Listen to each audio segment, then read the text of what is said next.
उनकी आवाज सुनते भगवान विष्णु ने देवसी नारद को भेजा।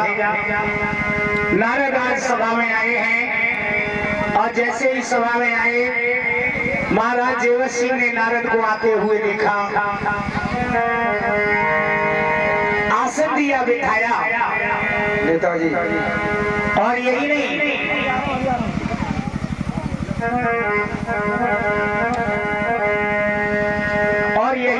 तो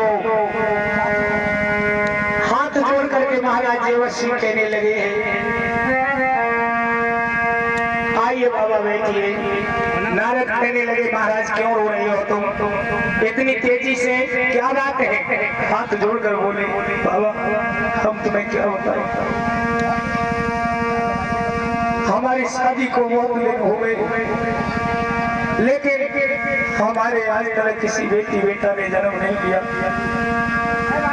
इसलिए हम रो रहे हैं।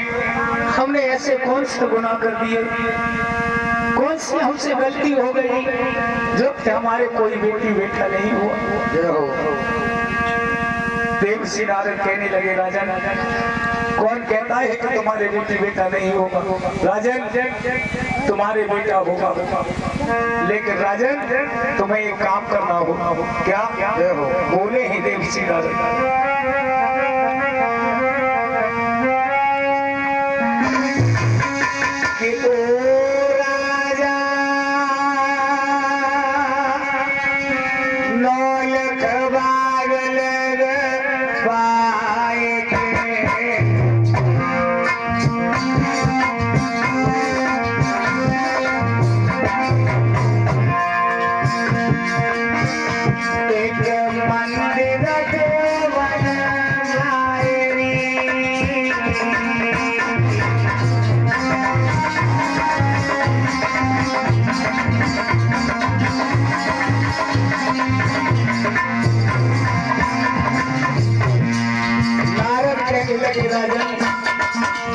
तुम्हारे बेटा तो होगा राजन, लेकिन तुम्हें एक काम करना होगा। क्या? तो राजा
नारद कहने लगे, राजन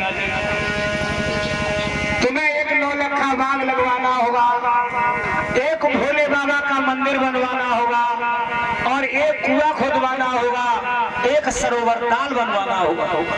राजन, इतना ध्यान रहे कि तुम्हारे नगर ददरीवा में जो कोई भी ब्राह्मण भिक्षा के लिए आए तो वो सबसे पहले तुम्हारे दरवाजे से भिक्षा। महाराज जी कितने बाग लगवाए, तो जी कितने बाग लगवाए।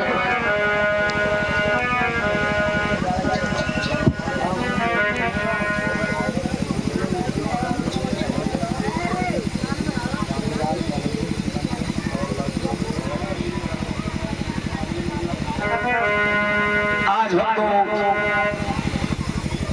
देवसी नारद ने इतना कहा और कह करके वहां से चले जाते हैं। राजा रानी बड़े ही खुश हैं। रानी कहने लगी है महाराज से, महाराज अब तुम तनिक देर न करो, जल्दी से 9 लाख का बाग लगवाओ। उसी समय मंत्री को बुलाया और मंत्री को बुला करके